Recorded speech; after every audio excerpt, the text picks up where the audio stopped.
Kozhikode scooter യാത്രക്കാരി അപകടത്തിൽ നിന്ന് അത്ഭുതകരമായി രക്ഷപ്പെട്ടു. പെരിങ്ങളത്ത് കയറ്റം കയറുന്നതിനിടെ പിന്നോട്ട് വന്ന ലോറി സ്കൂട്ടറിൽ ഇടിക്കുകയായിരുന്നു. അപകടത്തിന്റെ CCTV ദൃശ്യങ്ങൾ പ്രേക്ഷകർക്ക് കാണാം. അത്ഭുതകരമായിട്ടാണ് അവർ രക്ഷപ്പെട്ടത്. നോക്കൂ, വളരെ അത്ഭുതകരമായി. ഇതാണ് ജീവിതത്തിലെ ഏറ്റവും അത്ഭുതകരമായ രക്ഷപ്പെടലുകളിൽ ഒന്നിന്റെ ദൃശ്യങ്ങളാണ് പ്രേക്ഷകർ ഇപ്പോൾ കാണുന്നത്. ഒന്ന് നോക്കൂ, ആ വലിയ ടിപ്പർ ലോറി കയറ്റം കയറുന്നു, തൊട്ടു പിന്നാലെ സ്കൂട്ടർ വരുന്നു. കോഴിക്കോടാണ് സംഭവം. സ്കൂട്ടർ യാത്രക്കാരെ അവിടെ വാഹനം നിർത്തുന്നുണ്ട്. വാഹനം നിർത്തി, പക്ഷെ അവർക്ക് എന്തെങ്കിലും ചെയ്യാൻ കഴിയുന്നതിനും അപ്പുറത്തേക്ക് വാഹനം പുറത്തേക്ക് വരികയാണ്. ഡ്രൈവറൊട്ട് കാണുന്നതുമില്ല.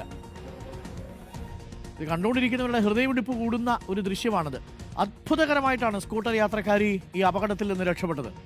ഒരിക്കൽ കൂടി നമുക്ക് ആ ദൃശ്യങ്ങളൊന്ന് കാണാം. ഇതാണ് രക്ഷപ്പെടൽ എന്നൊക്കെ പറയുന്നത്. ഇത് നോക്കൂ, വാഹനം പിന്നിലേക്ക് വരുന്നു, നിറയെ ലോഡുണ്ട്. ആ മണ്ണും കയറ്റി വന്ന ലോറിയാണെന്ന് തോന്നുന്നു. അത് നേരെ